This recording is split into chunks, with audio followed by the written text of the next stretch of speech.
Gloire à Jésus-Christ. Bonjour à tous et bienvenue à notre 19e rendez-vous de Ésaïe 40, verset 9. Monte sur une autre montagne. Je voudrais rappeler que Ésaïe 40, verset 9 est un programme spécial, hebdomadaire, de révélation, d'exhortation et de révélation biblique pour la délivrance et la victoire finale du peuple béni de l'Éternel. Nous sommes donc aujourd'hui dimanche 19 juillet 2020 et nous sommes, je le rappelle, à notre 19e rendez-vous de Ésaïe 49. Depuis quelques semaines, nous sommes en train d'étudier un thème que vous devez maintenant connaître.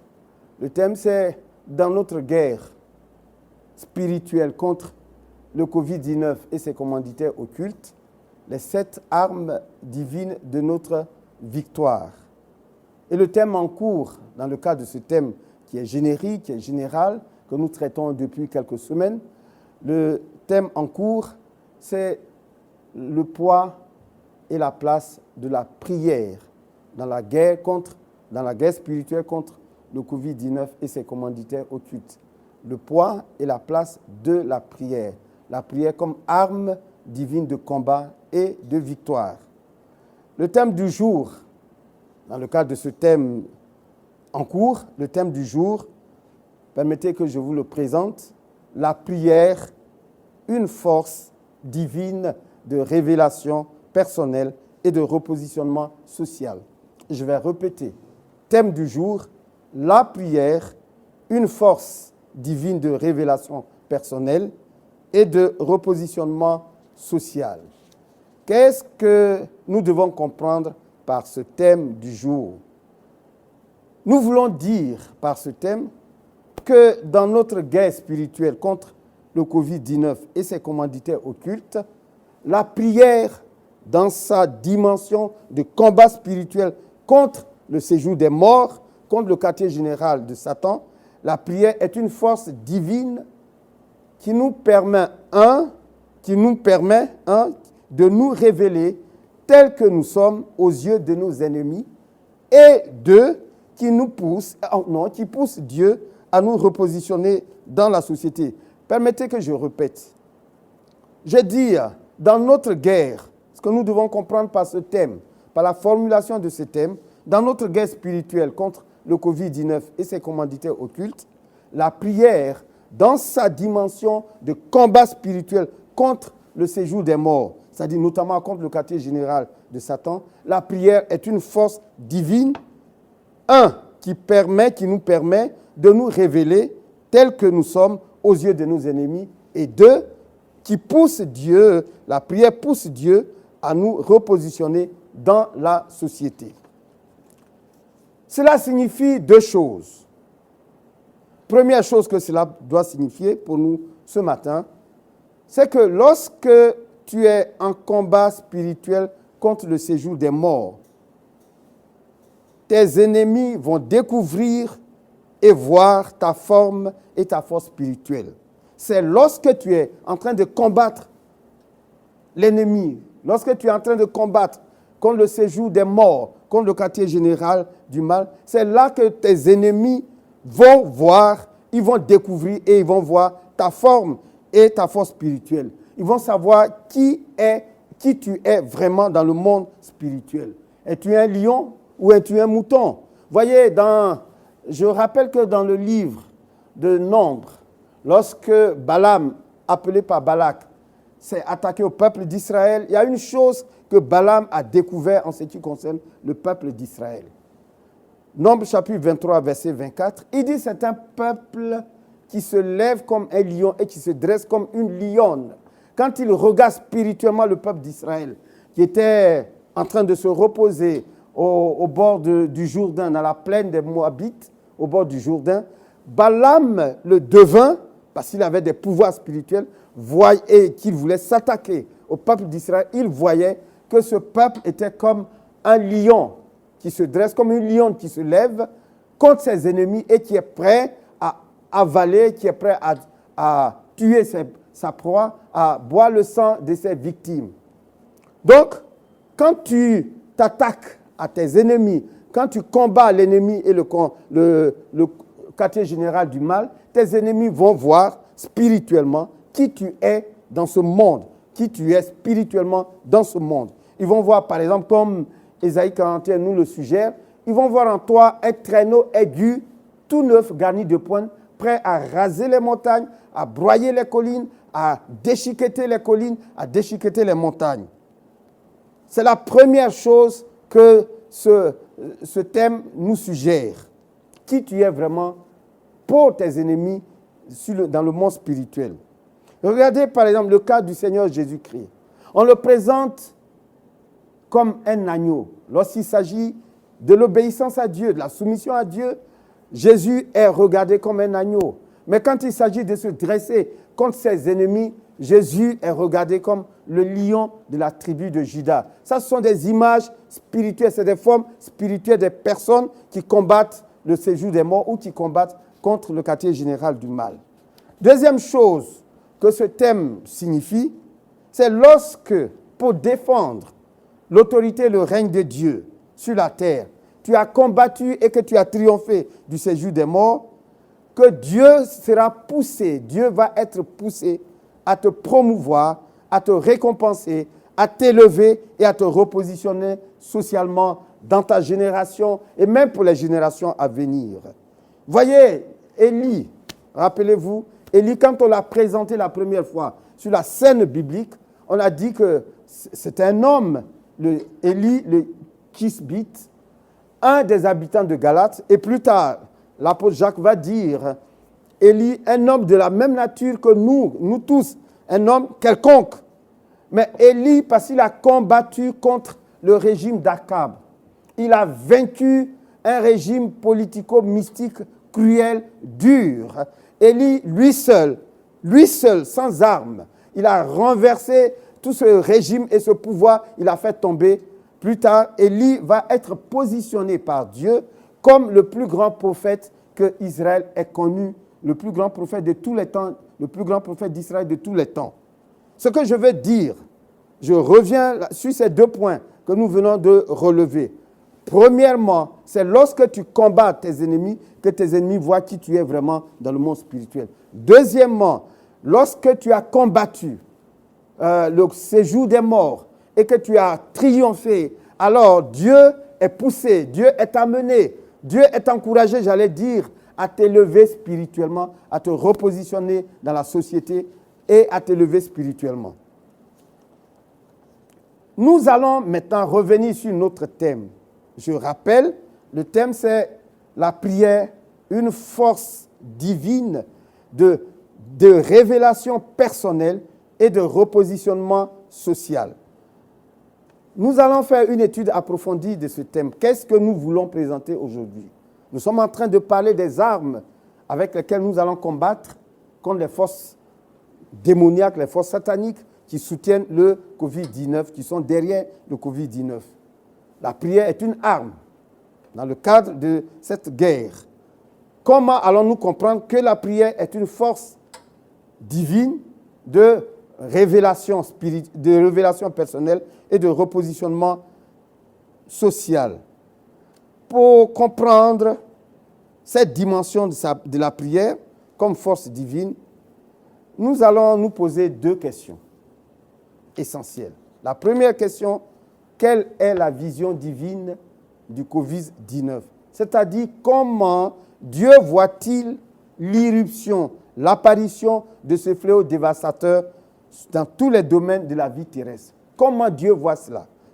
Je voudrais dire que c'est un rappel parce que dans l'une de nos interventions, nous avons déjà traité largement cette question.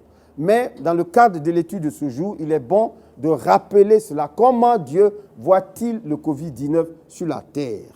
Dès le commencement, le Seigneur notre Dieu nous a révélé que le Covid-19 correspond à un complot, un vaste complot spirituel qui est dirigé contre le règne de Dieu, l'autorité et le règne de Dieu sur la terre. C'est même une agression, c'est une attaque de grande envergure contre l'autorité et le règne de Dieu sur la terre. C'est comme ça que Dieu nous a présenté dès le commencement l'avènement du Covid-19.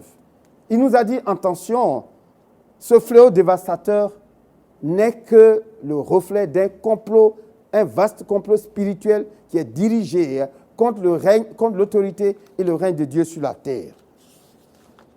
Le diable, voilà comment Dieu a expliqué la chose. Le diable, par l'intermédiaire de ces suppôts humains qui travaillent au sein des groupes mystiques, des groupes occultes, le diable veut agir sur la terre pour renverser le règne de Dieu, l'autorité de Dieu et établir son propre règne au travers d'un nouvel ordre mondial que le diable veut établir. Il veut balayer l'ordre actuel pour asseoir un nouvel ordre mondial par lequel le diable va dominer sur la terre. L'Éternel, notre Dieu, nous a révélé que ce vaste complot politico-mystique a pour but final de balayer son règne, le règne de Dieu, et d'établir le règne du diable. Et le Covid-19 n'est que la partie visible de ce grand complot. Et puis, ce complot comprend des étapes. Et l'étape importante dont nous allons parler ce matin, que nous allons rappeler ce matin, c'est l'étape où le diable, par le Covid-19, veut appauvrir, veut affaiblir économiquement le peuple de Dieu, l'Église de Jésus-Christ. Parce que le peuple de Dieu est le défenseur et le garant du règne de Dieu sur la terre. On veut donc, pour s'attaquer au règne de Dieu, on veut affaiblir économiquement le peuple de Dieu pour le rendre même esclave. Or, je ne vais pas revenir là-dessus, je vous ai dit que c'est quelque chose que nous avons traité dès le commencement de notre programme, Ésaïe 40, verset 9. Alors, retenons simplement la réponse à la première question. La question, je rappelle, c'était comment Dieu voit le Covid-19. Et la réponse, c'est que le Covid-19, pour Dieu, c'est un vaste complot spirituel dirigé contre son règne. Le but final, c'est l'avènement de la domination du diable sur la terre. Et pour cela, le diable s'attaque au peuple de Dieu. Il veut l'affaiblir économiquement, pour l'affaiblir socialement, au point où le peuple de Dieu va devenir esclave et se laisser faire afin que le diable règne tranquillement sur toute la terre, sur la vie terrestre. Deuxième question que nous posons pour comprendre et pour étudier en profondeur, pour comprendre en profondeur le thème du jour. Comment le peuple de Dieu doit-il voir le Covid-19 et ses dégâts dans le monde? On a vu comment Dieu regarde, comment Dieu voit. Il dit c'est un complot. Maintenant, comment le peuple de Dieu doit-il voir le Covid-19 et ses dégâts assez graves, ces dégâts assez importants sur la terre, sur la vie terrestre?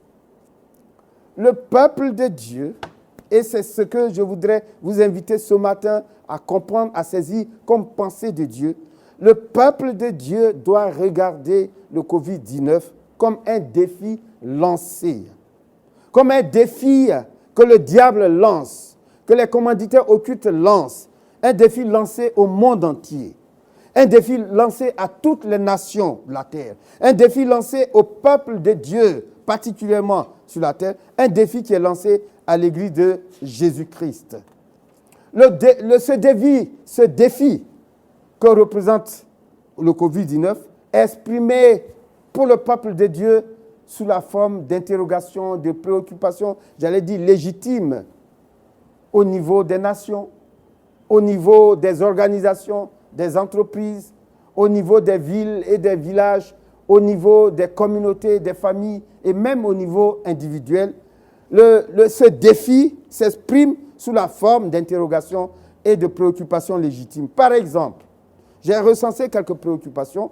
Je suis sûr que ce n'est pas une liste exhaustive. Vous aussi, vous devez avoir des préoccupations concernant l'avènement du Covid-19. Par exemple, pouvons-nous revenir à une vie normale ou bien devons-nous nous résigner et nous habituer à vivre quotidiennement avec le virus? Beaucoup de gens, des politiciens, même le secrétaire général ou le directeur général de l'OMS a fait une déclaration qui va dans ce sens. Qu'il sera difficile de revenir à une vie normale dans peu de temps. Il a dit que ça va être très long. Et il y en a qui pensent que même la vie va changer complètement au point où nous devons nous habituer et nous contenter, nous résigner à vivre avec le Covid-19. Cela veut dire que nous allons changer nos habitudes, nous allons changer notre mode de vie, nous allons changer notre manière de faire sur la terre. Deuxième préoccupation que j'ai recensée, pouvons-nous faire disparaître ce virus de nos vies ou bien devons-nous nous adapter à un nouveau mode de vie déterminé par sa présence et son évolution? C'est semblable à la première préoccupation, mais ici, il s'agit de mettre l'accent sur l'existence définitive, j'allais dire perpétuelle, de ce virus ou bien sa disparition. Parce que dans mes interventions passées, dans mes vidéos passées, j'ai parlé, je crois les 2 dernières vidéos, les 2 derniers dimanches, j'ai dit que nous pouvons faire disparaître le Covid-19. C'est ce que Dieu attend de son peuple, c'est ce que Dieu attend de son Église. Nous devons nous battre pour faire disparaître à jamais ce virus de la surface de la terre et de la vie des hommes sur la terre. Alors, est-ce que nous pouvons y arriver ou bien nous devons nous résigner à vivre avec le Covid-19 et à adopter de nouvelles habitudes? Troisième préoccupation que moi j'ai relevée, allons-nous nous résigner à porter des masques partout et tout le temps, nous et nos enfants, et peut-être bientôt nos petits-enfants, des masques qui nous déforment, des masques qui nous rendent méconnaissables, des masques qui nous emprisonnent et même des masques qui nous empoisonnent?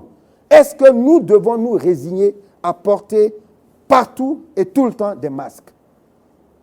Allons-nous nous résigner à vivre dans la peur d'un reconfinement perpétuel, récurrent? Allons-nous nous résigner à fermer nos églises à cause des mesures de sécurité sanitaire? Allons-nous nous résigner à suspendre nos cultes, même si les églises ne sont pas fermées entièrement, mais suspendre nos cultes? Parce qu'on ne peut pas se rassembler à plus d'un certain nombre de personnes. Suspendre nos cultes et les changer au point où les cultes vont être maintenant par réseaux sociaux. Et puis chacun reste à sa maison, dans sa maison et suit le culte et la prédication et l'exhortation des hommes de Dieu, des enseignants, des pasteurs. Est-ce que c'est ça que nous allons nous contenter de faire? Est-ce que nous allons nous résigner à avoir des cultes sans véritable communion fraternelle? Et même quand nous nous réunissons à 50 personnes, comme c'est le cas aujourd'hui dans notre pays, et 200 personnes dans d'autres pays, les distances sont telles que, et les masques qu'on porte sont tels qu'il n'y a pas de véritable communion fraternelle. Il n'y a pas d'échange. Il n'y a pas de chaleur entre les enfants de Dieu, entre les fidèles dans une même église. On se salue à peine de la tête. On ne peut pas s'embrasser. On ne peut pas se toucher. Et cela va gagner de plus en plus. Tout récemment, par exemple, le président français a dit récemment, au 14 juillet, qu'à partir du 1er août, le port des masques dans les lieux publics clos le port des masques va devenir obligatoire.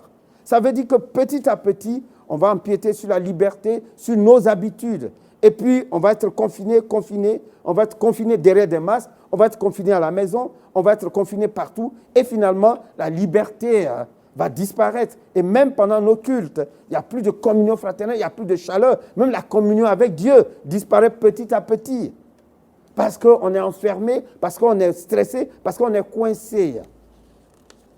Alors la question, allons-nous abdiquer et accepter l'avènement du règne total de Satan et de ses démons à travers les organisations politico-mystiques?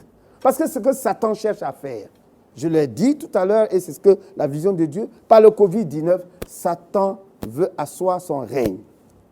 Il veut dominer, mais il le fera. On ne verra pas Satan en train de se balader sur la terre avec des cornes, mais c'est au travers des organisations, des groupes ou groupements politico-mystiques, au travers des organisations, même des organisations économiques, financières, internationales, parmi lesquelles ou dans lesquelles pilulent des mystiques, pilulent tous les mystiques. Bon, je ne veux pas aujourd'hui citer des noms, mais pensez aux Illuminati, pensez aux francs-maçons, des des mystiques qui dirigent nos organisations internationales et au travers de nos organisations internationales, dirigent nos nations, influencent nos nations et influencent la vie des peuples tous les jours.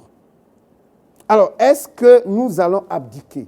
Est-ce que nous allons accepter l'avènement du règne total de Satan? Parce que Satan commence à prendre du terrain. Il commence à prendre du terrain, il commence à avancer, et notamment avec l'avènement du Covid-19.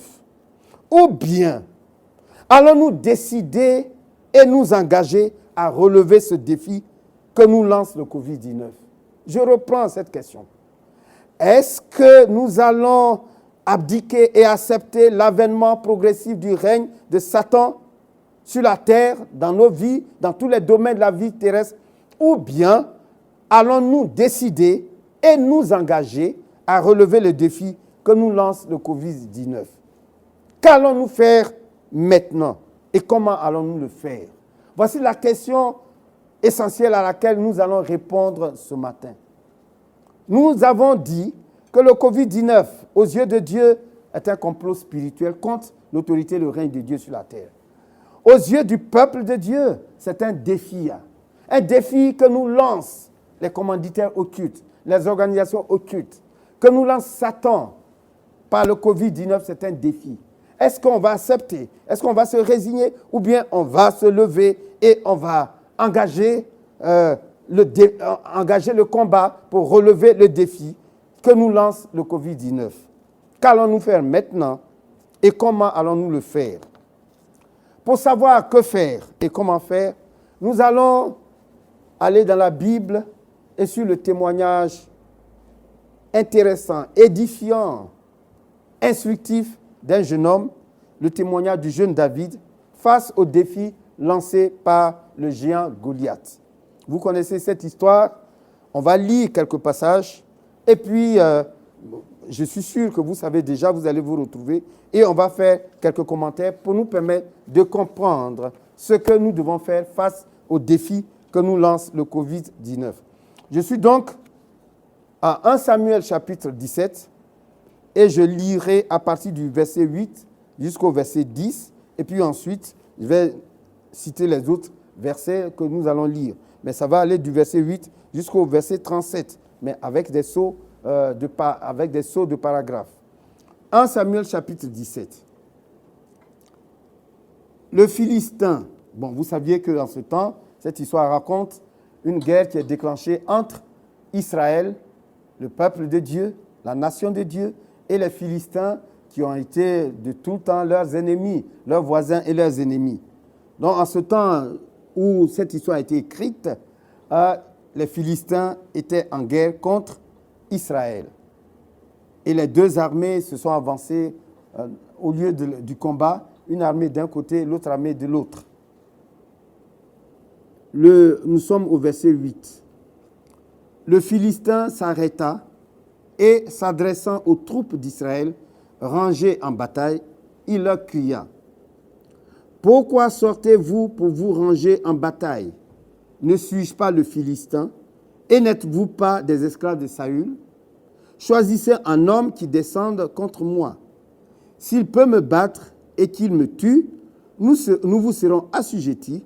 Mais si je l'emporte sur lui et que je le tue, vous nous serez assujettis et vous nous servirez. » Le Philistin dit encore: « Je jette, et écoutez bien, je jette en ce jour un défi à l'armée d'Israël.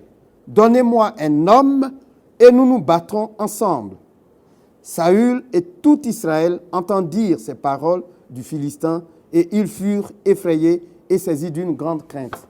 Apparemment, la proposition de Goliath, parce que c'est de lui qu'il s'agit, semble être courante. Au lieu de faire une guerre où beaucoup de gens seront blessés, ils vont se tuer, deux personnes s'affrontent en un duel et le vainqueur amène son camp, amène son pays, amène sa nation à dominer sur l'autre. Simplement. Voilà, c'est ce que Goliath proposait. Mais vu la taille de Goliath, on nous l'a présenté, mais je n'ai pas lu ce passage, c'est quelqu'un qui mesurait près de 3 mètres. 3 mètres. Il avait 3 mètres de hauteur. Il était très grand et il était très fort. Et son armure, son équipement était exceptionnel. Il était doté d'une force exceptionnelle. Il était classé parmi les géants de sa génération et de sa nation. C'était un géant. C'était un homme extraordinaire, inhabituel. Un homme qui suscitait la peur, la crainte, la frayeur chez ses ennemis. Bon, alors Saül et son armée, l'armée d'Israël, quand ils ont vu cet homme, ils ont eu peur. Ils craignaient, ils fuyaient, parce qu'il n'y a personne qui pouvait aller se mesurer à Goliath. Je suis au verset 16. Le Philistin s'avançait matin et soir, et il se présenta pendant 40 jours. Pendant 40 jours, cet homme venait du matin au soir peut-être, et il lançait ce défi. Il lançait ce défi, qui était un peu comme une moquerie. Il narguait Israël. Il savait qu'il n'y avait personne qui pouvait venir se mesurer à lui. Et il le faisait chaque jour, pendant 40 jours. C'est ce que la Bible nous enseigne. Et nous allons partir au verset 22. Parce que pendant ces 40 jours que Goliath sortait pour lancer ce défi, pendant les 40 jours, Saül et son armée et l'armée d'Israël avaient toujours peur et se cachaient dans les trous qu'ils avaient creusés. Ils se cachaient. Personne n'osait, les gens tremblaient, personne n'osait se lever pour aller affronter Goliath. Et certainement dans le camp des Philistins, ils se réjouissaient. Pendant 40 jours. On ne sait pas pourquoi il a fait 40 jours, mais ce qui va nous faire comprendre une chose, c'est que le 40e jour apparaît sur la scène, sur le champ de bataille, un jeune homme du nom de David. Et je suis au verset 22. David, envoyé par son père donc, pour aller voir ses frères, parce que le peuple qui est resté à la maison et dans les villes en Israël ne savait pas ce qui se passait. Il croyait que ça se battait et que ça prenait du temps. Et que même peut-être l'armée d'Israël avait le dessus. Donc le père de David a demandé au jeune David, qui était berger, qui gardait les troupeaux de son père, les brebis de son père, le père a demandé à David d'aller apporter de quoi manger à ses frères qui étaient sur le champ de bataille et de prendre leurs nouvelles. Alors au verset 22, David est donc arrivé et il remit les objets qu'il portait entre les mains du gardien des bagages et courut vers les rangs de l'armée. Aussitôt arrivé, il demanda à ses frères comment ils se portaient. Tandis qu'il parlait avec eux, voici le Philistin de Gad, nommé Goliath, qui s'avança entre les deux armées hors des rangs des Philistins. Il tint les mêmes discours que précédemment et David les entendit. Nous sommes au 40e jour. David était maintenant présent. À la vue de cet homme, tous ceux d'Israël s'enfuirent devant lui et furent saisis d'une grande crainte. Chacun disait, avez-vous vu s'avancer cet homme? C'est pour jeter en Israël, la deuxième fois on parle de jeter, c'est pour jeter à Israël un défi qu'il s'est avancé. Si quelqu'un le tue, le roi le comblera de richesses, il lui donnera sa fille et il affranchira la maison de son père en Israël. David dit aux hommes qui se trouvaient près de lui, que fera-t-on à celui qui tuera ce Philistin et qui ôtera l'opprobre de dessus d'Israël, de dessus Israël. Qui est donc, alors écoutez bien ce que David va dire, qui est donc ce Philistin, c'est incirconcis, pour insulter l'armée du Dieu vivant? Le peuple, répétant les mêmes choses, lui dit, c'est ainsi que l'on fera à celui qui le tuera. Eliab, son frère aîné, le frère aîné de David, qu'il avait entendu parler à ses hommes, fut enflammé de colère contre David et il dit, « Pourquoi es-tu descendu et à qui as-tu laissé ce peu de brebis dans le désert? Je connais ton orgueil et la malice de ton cœur, c'est pour voir la bataille que tu es descendu. » David répondit à son frère, « Qu'ai-je donc fait? Ne puis-je pas parler ainsi ?» Et il se détourna de son frère pour s'adresser à un autre et fit les mêmes questions. Le peuple lui répondit comme la première fois. Lorsqu'on eut entendu les paroles prononcées par David, on les répéta devant Saül, le roi, qui le fit chercher. David dit à Saül, « Que personne ne se décourage à cause de ce Philistin. Ton serviteur ira se battre avec lui. » Saül dit à David, « Tu ne peux pas aller te battre avec ce Philistin, car tu es un enfant et il est un homme de guerre dès sa jeunesse. David dit à Saül, « Ton serviteur faisait paître les brebis de son père, et quand un lion ou un ours venait enlever une du troupeau, je courais après lui, je le frappais et j'arrachais la brebis de sa gueule. S'il se dressait contre moi, je le saisissais par la gorge, je le frappais et je le tuais. C'est ainsi que ton serviteur a terrassé le lion et l'ours, et il en sera du Philistin de cet incirconcis comme de l'un d'eux, car il a insulté l'armée du Dieu vivant. » David dit encore, « L'Éternel qui m'a délivré de la griffe du lion et de la patte de l'ours me délivrera aussi de la main de ces Philistins. » Et Saül dit à David, « Va, et que l'Éternel soit avec toi. » Amen. C'est là que je vais arrêter la lecture. Mais qu'est-ce que nous tirons de là? Quelle est la révélation que Dieu veut nous faire comprendre dans le cadre de notre guerre contre le Covid-19 et ses commanditaires occultes? Ici, nous voyons que David, le jeune David, qui n'est pas un soldat, il est le plus jeune, il est enfant, le plus jeune fils, le plus jeune garçon d'une famille de 8 garçons. Et quand ses frères sont allés en guerre, sont allés à la guerre, on ne l'a pas sélectionné parce qu'il était trop jeune. Il n'avait que 17 ans à cette époque-là. Et il n'était pas entraîné à faire la guerre. C'est son père qui l'a envoyé, je le rappelle, sur le champ de bataille pour aller voir ses frères, prendre de leurs nouvelles et leur donner quelques nourritures. Et David est tombé le 40e jour où Goliath se pavanait devant l'armée d'Israël et narguait l'armée d'Israël en répétant son défi d'affronter, dans un duel, d'affronter quelqu'un qui se désignerait pour venir l'affronter. Donc David a entendu ce qu'on a dit de Goliath. David a su que Goliath le faisait. Il venait chaque jour, pendant 40 jours, c'est ce qu'il faisait. David a su que l'armée d'Israël, avec Saül à leur tête, le roi, avait peur et personne n'osait se présenter, se désigner pour aller affronter Goliath. C'était ridicule. C'était même humiliant. C'était honteux de la part d'Israël et de l'armée d'Israël. Alors David, poussé par ce que nous allons voir tout à l'heure, David décide et s'engage à aller combattre le géant Goliath. Il dit, non, moi je veux relever le défi. Il dit à Saül, le roi, que personne ne se décourage. Moi, j'irai me battre contre Goliath. Il faut que le défi soit relevé. Voyez, ce que je veux vous dire ce matin, ce que David a fait, c'est ce que l'Éternel, notre Dieu, attend de son Église dans les temps où nous sommes face au Covid-19. C'est ce que Dieu demande à son peuple.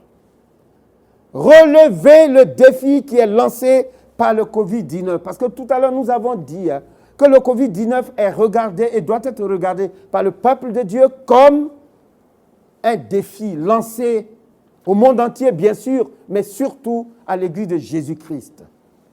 Donc, si c'est un défi qui est lancé au monde entier, à toutes les nations, il faut que le peuple de Dieu se lève pour relever ce défi dans une guerre, j'allais dire farouche, contre le Covid-19 et ses commanditaires occultes. C'est ce que Dieu nous a demandé depuis le commencement. Faire la guerre, une guerre spirituelle, non contre la chair et le sang, ce n'est pas contre les hommes que nous devons faire la guerre, que nous devons lutter, mais contre les organisations occultes, contre les organisations sataniques, contre les hommes forts des organisations occultes, des organisations mystiques, combattre contre les commanditaires occultes du Covid-19 pour faire cesser ce complot. Quand nous allons combattre contre les comploteurs et vaincre les comploteurs, le complot va cesser. C'est ce que Dieu nous a dit et que nous n'avons cessé de répéter. Alors, c'est ce que David a fait et c'est ce que l'Église de Jésus-Christ, dans le temps où nous sommes, face au Covid-19, doit faire. C'est ce que Dieu attend de son Église. Autre question.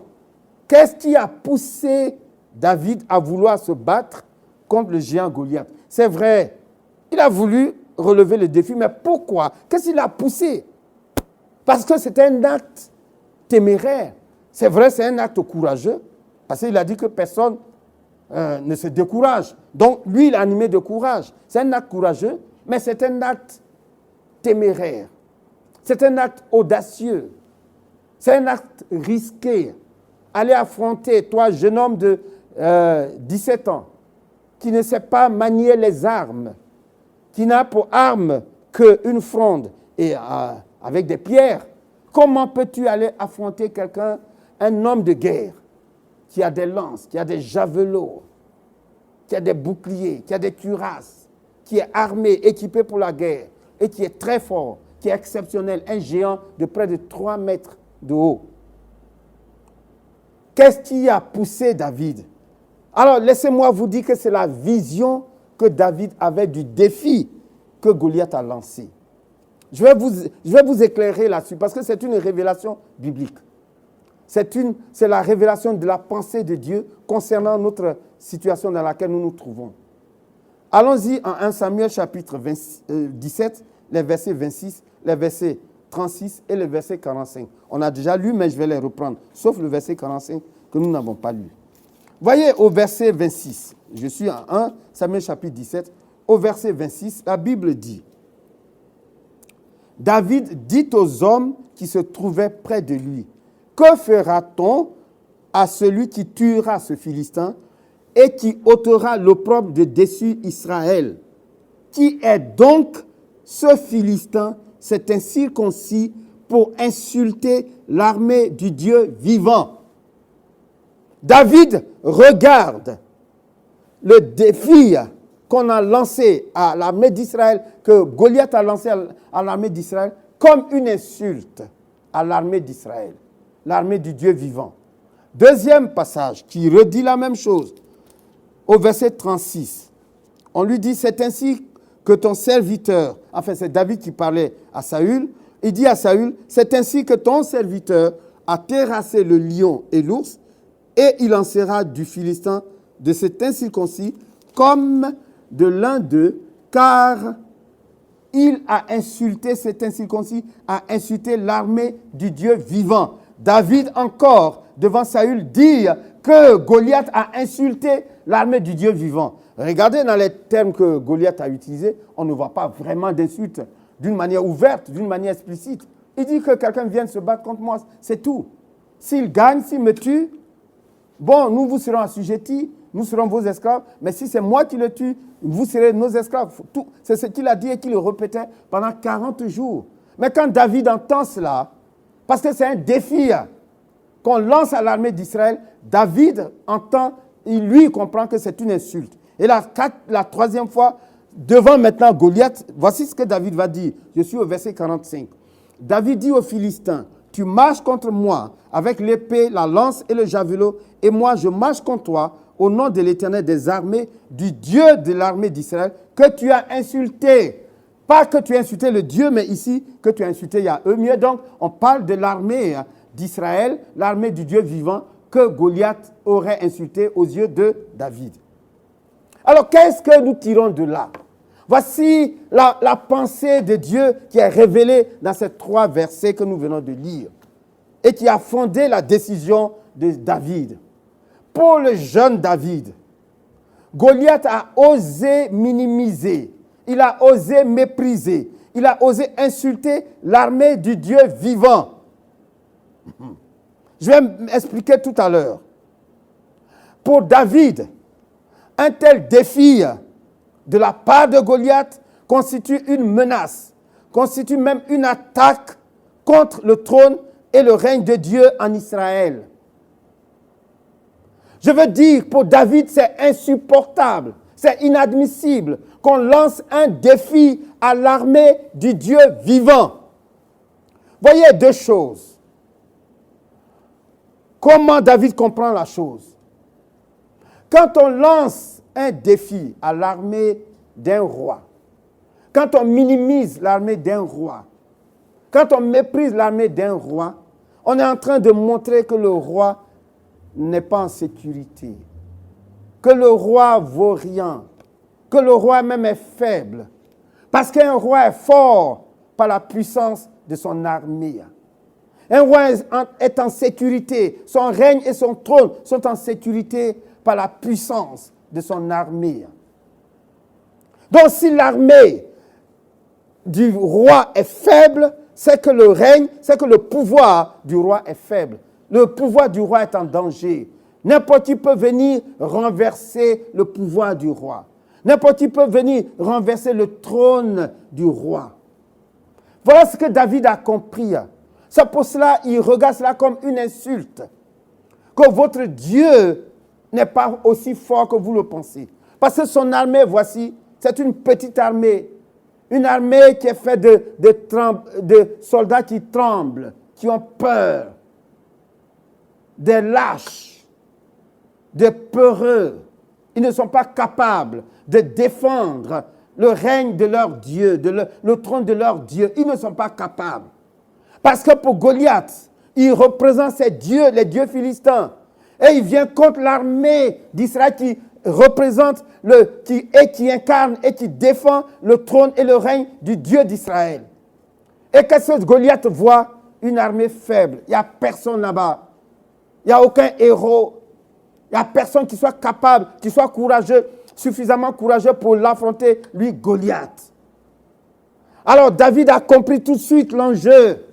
Il dit, mais ce qui est en jeu, c'est le règne de Dieu, c'est l'autorité de Dieu, c'est le trône de Dieu, le Dieu d'Israël, qu'on est en train d'insulter, de minimiser, de même mépriser. Et pour David, aux yeux de David, cela est inadmissible, cela est insupportable, cela est inacceptable. On ne peut pas admettre cela. Voici ce qui a motivé David. C'est ça qui l'a poussé. David ne pouvait pas supporter. Il ne pouvait pas admettre.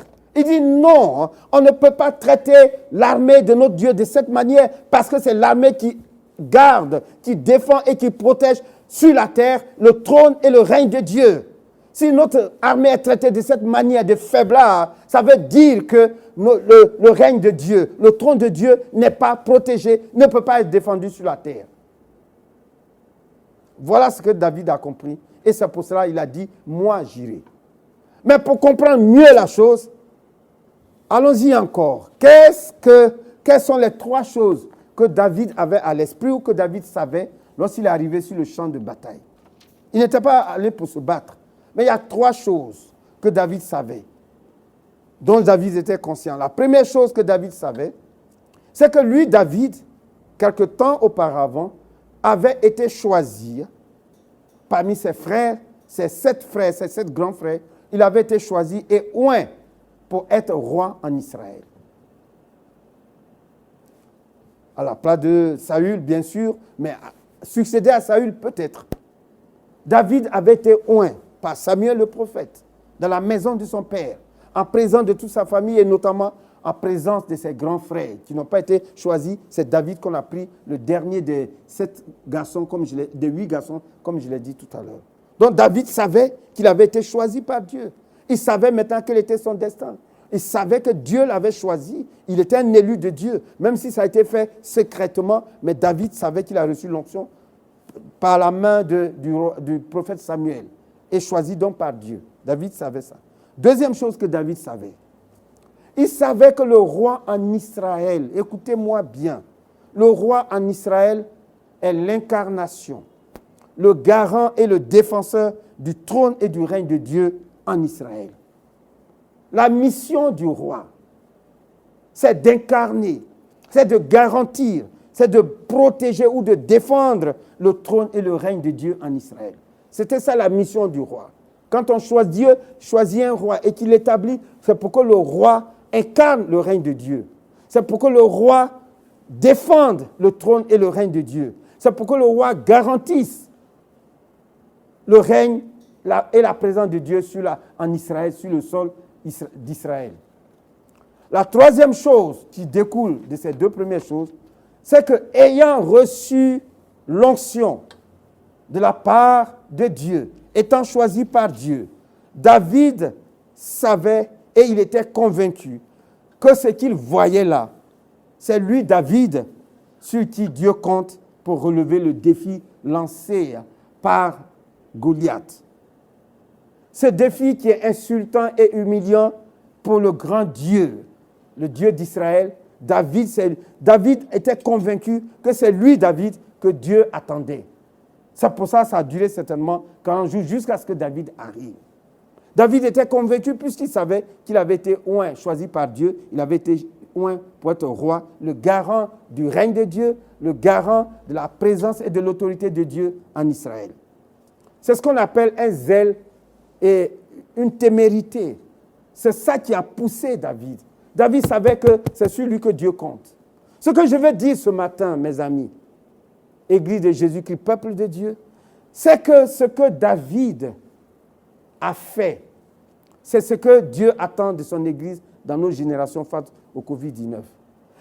De la manière dont David se regardait, lui, comme étant le joker de Dieu, pour venir affronter Goliath, relever le défi, affronter Goliath et le tuer. C'est de cette manière que l'Église de Jésus-Christ, aujourd'hui, face au Covid-19, doit se regarder. Je le répète. L'Église de Jésus-Christ, de notre temps, des temps actuels, face au Covid-19, doit se regarder comme David se regardait face à Goliath, autrefois. David se regardait comme le joker de Dieu. David se regardait comme l'homme sur qui Dieu compte, parce qu'il a été oint. L'Église de Jésus-Christ a été ointe. Elle a été mise à part. Elle a été choisie par Dieu. Jésus a dit, je bâtirai mon Église. L'Église de Jésus-Christ est bâtie sur des critères assez précis. Et l'Église de Jésus a pour mission d'affronter le séjour des morts et de le vaincre. D'affronter le quartier général de Satan et de le vaincre. Donc l'Église de Jésus-Christ, lorsque le quartier général de Satan se manifeste d'une manière ou d'une autre, et notamment se manifeste par le Covid-19, l'Église de Jésus-Christ ne doit pas avoir peur. Au contraire, l'Église de Jésus-Christ doit se lever. Elle doit se sentir interpellée. Elle doit savoir que c'est sur elle que Dieu compte. Et les chrétiens doivent donc se lever pour combattre, pour relever le défi du Covid-19 en allant en guerre d'une manière farouche, d'une manière téméraire, contre les commanditaires occultes du Covid-19. Voyez ce que nous remarquons dans l'histoire de David. Et c'est ce que la Bible nous dit. C'est avec une fronde et une seule pierre que David a triomphé de Goliath et de toute l'armée des Philistins. Je vais lire en Samuel chapitre 17, les 3 versets 48, 49, 50 et 51, 4 versets. 1 Samuel 17, et je suis au verset 48.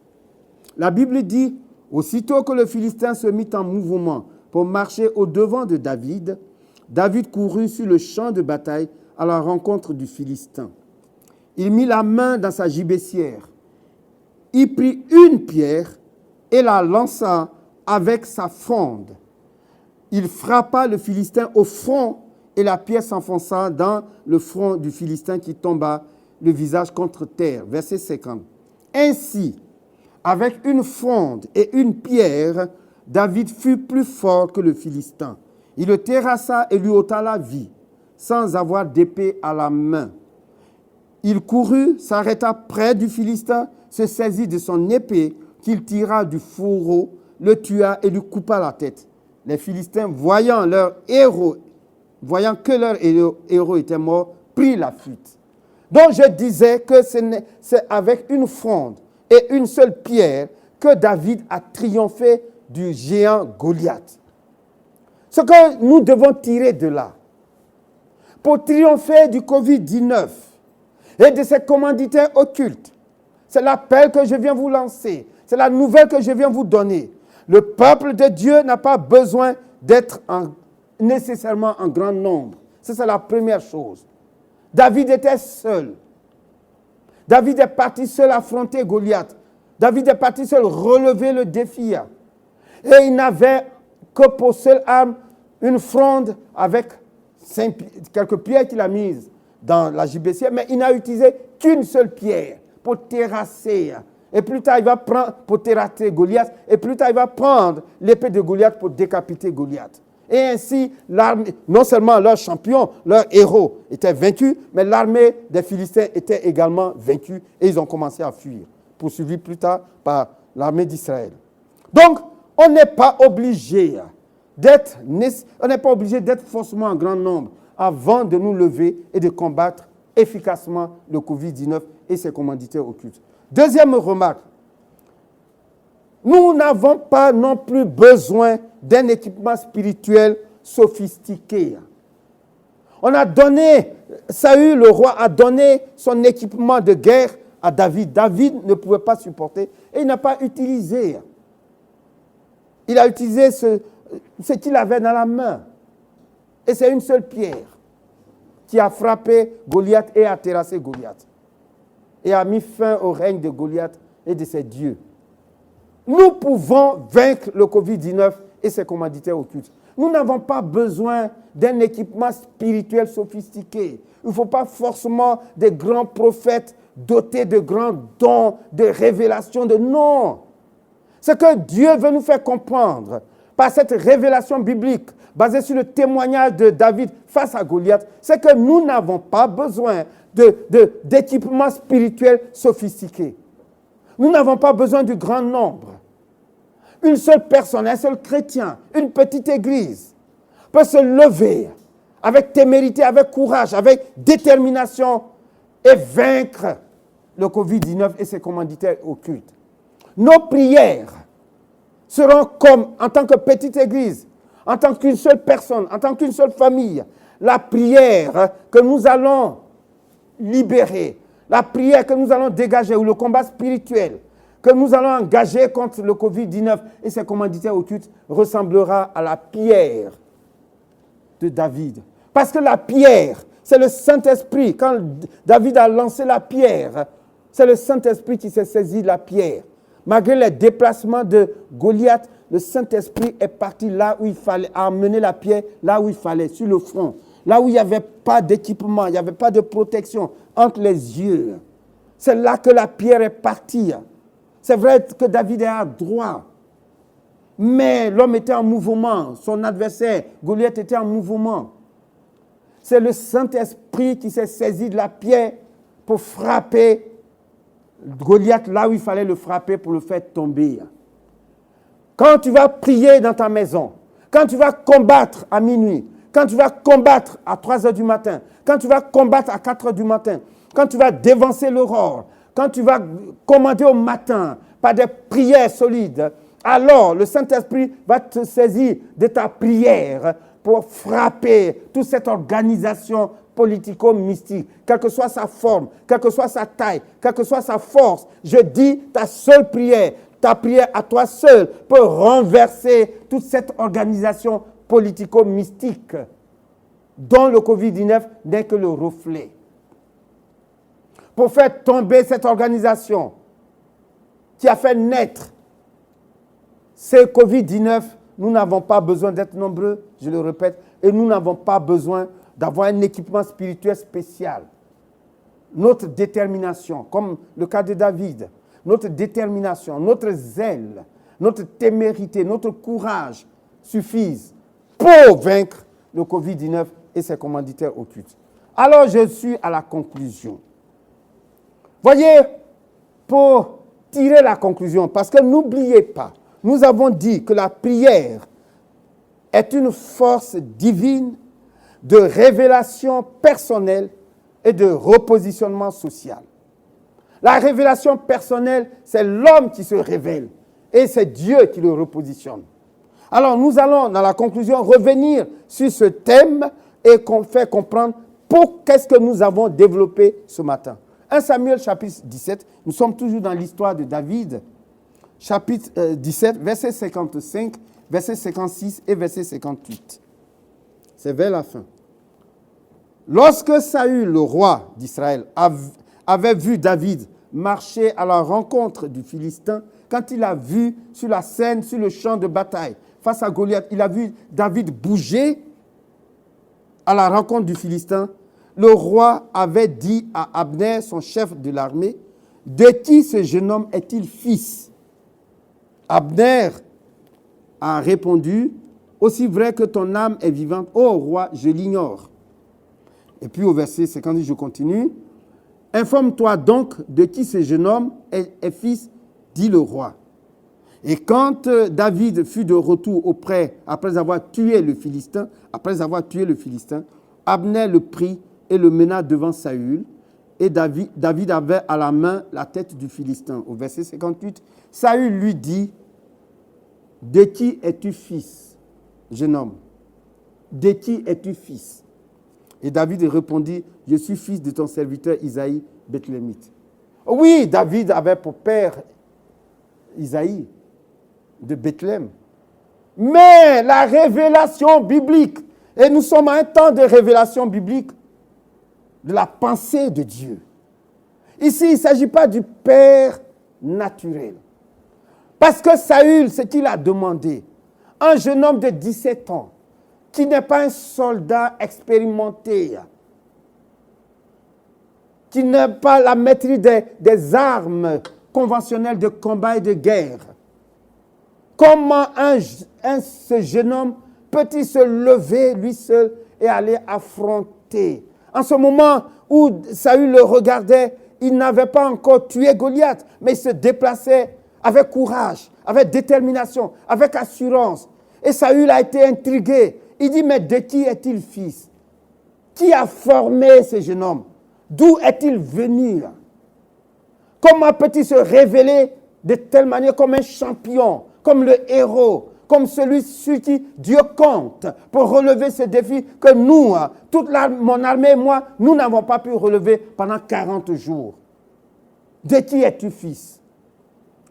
Oh, voyez, qu'est-ce que je veux vous montrer ici? La révélation des fils de Dieu. Voyez, la Bible dit que toute la création attend avec un ardent désir la révélation des fils de Dieu. Ce sont les fils de Dieu qui vont venir libérer le monde. Ce sont les fils de Dieu qui vont délivrer les nations. Ce sont les fils de Dieu qui vont mettre fin au règne de Satan au travers du Covid-19 et de ses commanditaires occultes. Ce sont les fils de Dieu qui vont faire cesser ce complot. David s'est révélé comme fils de Dieu. Comment? En défendant le trône de Dieu et le règne de Dieu en Israël. Ce qui a poussé David à oser s'attaquer sans peur et sans crainte, à oser s'attaquer au géant Goliath dont tout le monde avait peur. C'est son désir de défendre le règne de Dieu, de ne pas laisser Goliath humilier Dieu. Voyez, le Covid-19 est en train d'humilier Dieu, de mépriser Dieu, d'insulter Dieu. Et nous sommes dans les raisonnements, comme le monde. Oh, c'est sur nous que Dieu compte. David a tout de suite compris, quand il est arrivé ce matin-là, sur le champ de bataille. Et je vous l'ai dit tout à l'heure, David savait que Dieu l'avait oint. David savait que la mission des rois, c'est de défendre le règne de Dieu. C'est de garantir le règne de Dieu. C'est de défendre le trône de Dieu. David savait donc qu'il avait été choisi par Dieu et que c'est lui qu'on attendait, que Dieu attendait pour relever le défi. C'est pour ça que David n'a pas eu peur. Et quand David se déplaçait, Saül a compris tout de suite que David était particulier, qui tirait ses origines spirituelles, non de la terre mais du ciel. Nous sommes fils de Dieu. C'est à nous, et en conclusion, c'est à nous que je veux parler. C'est nous que Dieu attend. Se révéler comme fils de Dieu, c'est avoir à cœur de défendre le trône et le règne de Dieu, coûte que coûte. Quoi que soit ce que cela peut nous coûter, c'est nous engager, nous lever pour défendre le règne et le trône de Dieu. C'est comme ça qu'on se révèle comme fils de Dieu. Quand tu es fils de Dieu, tu ne peux pas supporter qu'on humilie ton Dieu. Comme le Covid-19 est en train d'humilier notre Dieu. Qu'on sabote le règne de ton Dieu. Comme le Covid-19 est en train de saboter le règne de notre Dieu. En tuant des gens, en tuant les économies, en confinant les gens, en fermant les frontières, en obligeant le monde à ne pas bouger. Voyez, le Covid-19 est en train de régner. Pendant 2 mois, au mois de mars et de mai notamment, mai jusqu'à juin, le Covid-19 a régné.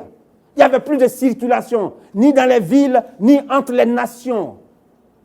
Quand le Covid-19 a dit arrêtez les vols aériens ont été arrêtés. Quand le Covid-19 a dit on n'ouvre pas les magasins, les supermarchés ont été fermés. Nous ne sommes pas encore sortis de là. Parce que nous attendons. Le monde attend. Le monde aspire à cela. Le monde attend la révélation. Avec un ardent désir, le monde attend la révélation des filles de Dieu qui vont venir délivrer la terre, qui vont venir délivrer les nations, qui vont venir délivrer les économies, qui vont venir délivrer toute la vie et tous les domaines de la vie sur la terre. Voilà, je suis en train d'aller dans la conclusion. Et voyez, mes amis, quand tu te révèles de cette manière, comme le défenseur du règne de Dieu, comme le protecteur du trône de Dieu, tu te révèles et tu te positionnes, tu te révèles comme fils de Dieu. C'est-à-dire Dieu peut compter sur toi. Parmi les enfants de Dieu, il doit y avoir des fils de Dieu. Il doit y avoir des gens qui se lèvent pour se positionner, pour se révéler au monde et au Covid-19 comme étant fils de Dieu. On a dit à Jésus, si tu es fils de Dieu, voici ce que tu vas faire. Tu as fait des choses particulières.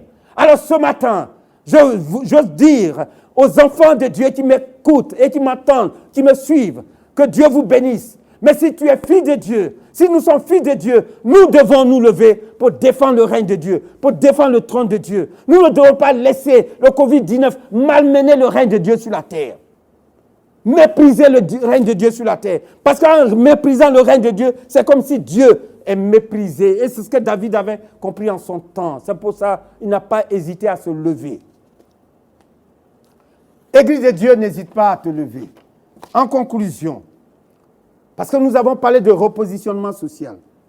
Ce que Dieu a fait pour David, lorsque David s'est engagé à défendre son règne coûte que coûte, au risque, au péril de sa vie, lorsque David s'est levé pour se révéler comme le champion sur lequel Dieu peut compter, comme le joker de Dieu, comme le fils de Dieu, Dieu a béni David et a repositionné David comme le roi le plus grand de tous les temps en Israël. Aujourd'hui encore, tout le monde connaît David. Oui, on connaît beaucoup de gens. Mais David comme étant le plus grand roi que Israël, la nation de Dieu, ait connu. Parce que David a reflété avec plus de force que les autres, tous les autres rois, il a reflété le règne de Dieu. Il a reflété la présence de Dieu sur la terre. Il a défendu bec et ongle le trône et l'autorité de Dieu en Israël. C'est David qui a eu à cœur de bâtir une maison à l'Éternel. Il se souciait du bien-être de Dieu. C'est ce que David faisait. Et c'est pour cela que Dieu l'a élevé au rang du plus grand roi que Israël ait connu. Alors mes amis, voyez en 1 Jean chapitre 3 verset 8, la Bible nous apprend que Jésus-Christ, le Fils de Dieu, apparut afin de détruire les œuvres du diable. Entre autres missions que Jésus est venu accomplir sur la terre, c'est de faire échec aux œuvres des ténèbres, faire échec aux œuvres du diable, faire échec au Covid-19 et à ses commanditaires occultes de son temps. Et Jésus a dit, de même que le Père m'a envoyé dans le monde, moi aussi je vous envoie dans le monde. Nous sommes, en tant qu'Église, en tant qu'enfants de Dieu, en tant qu'Église de Jésus-Christ, nous sommes des envoyés de Jésus-Christ dans le monde pour défendre partout où il est menacé, partout où il est attaqué, défendre le règne de Dieu, la présence de Dieu, l'autorité de Dieu. Le Covid-19 est une opportunité, mes amis, une opportunité d'élévation sociale pour tout enfant de Dieu. J'ai dit le Covid-19 est une occasion, c'est une opportunité d'élévation sociale. La même manière que Dieu a récompensé David en l'élevant socialement au-dessus de tous les rois d'Israël, de cette même manière, quand tu vas te lever, quand tu vas combattre, quand tu vas vaincre le Covid-19, alors Dieu va t'ouvrir des portes d'élévation sociale. Si tu es un homme d'affaires, tu vas prospérer dans les affaires. Tu vas prospérer encore plus, tu iras loin.